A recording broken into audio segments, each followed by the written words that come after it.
Shri R V Babu, അതായത് ഹിന്ദു ഐക്യവേദിയെ സംബന്ധിച്ചോളമൊക്കെ ഉള്ള നിലപാട് ഇക്കാര്യവുമായി ബന്ധപ്പെട്ട് നേരത്തെ തന്നെ തുറന്ന് പറഞ്ഞതാണ്. ഇപ്പോൾ NSS കേരളത്തിലെ ഏറ്റവും പ്രബലമായ സാമുദായിക സംഘടനയുടെ ഭാഗത്ത് നിന്നും വെറുമൊരു വ്യക്തിയല്ല, വൈസ് പ്രസിഡന്റ് ആയിട്ടുള്ള സംഗീത് കുമാറിന്റെ പ്രതികരണമാണ്. അതായത് ഈ സർക്കാരിൽ ഞങ്ങൾക്ക് വിശ്വാസ സംരക്ഷണവുമായി ബന്ധപ്പെട്ട് പൂർണ്ണ വിശ്വാസമുണ്ട്, ഇതിലെ ഒരു രാഷ്ട്രീയ നീക്കമായി ഇതിനെ കാണുന്നില്ല എന്നാണ് അദ്ദേഹം പറയുന്നത്.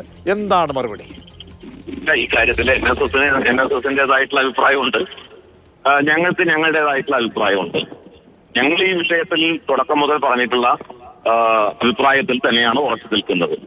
ഇത് തികച്ചും രാഷ്ട്രീയമായ ലക്ഷ്യത്തോടു കൂടി നടത്തുന്ന ഒരു പരിപാടിയാണ്.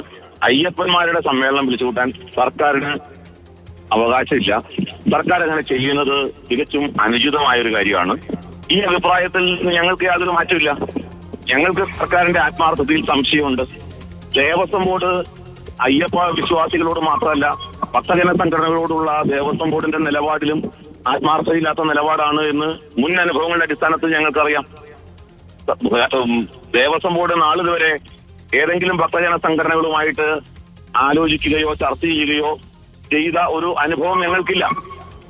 പല സന്ദർഭങ്ങളിലും ഭക്തജന സംഘടനകളെ വിശ്വാസത്തിൽ എടുക്കാതെ ഏകപക്ഷീയമായ നിലപാടുമായിട്ടാണ് ദേവസ്വം ബോർഡ് ഇതുവരെ മുന്നോട്ട് പോയിട്ടുള്ളത്. അതുകൊണ്ട് ഈ വിഷയത്തിൽ NSSO അതേപോലെ സമാനമായിട്ടുള്ള മറ്റു സംഘടനകൾ അവരുടേതായിട്ടുള്ള സംഘടനാപരമായ അഭിപ്രായം പറയുന്നു. അത് അവർക്ക് അവരുടെ അഭിപ്രായം. ഞങ്ങൾക്ക് അതിനകത്ത് യാതൊരു തരത്തിലുള്ള എതിർപ്പുമില്ല.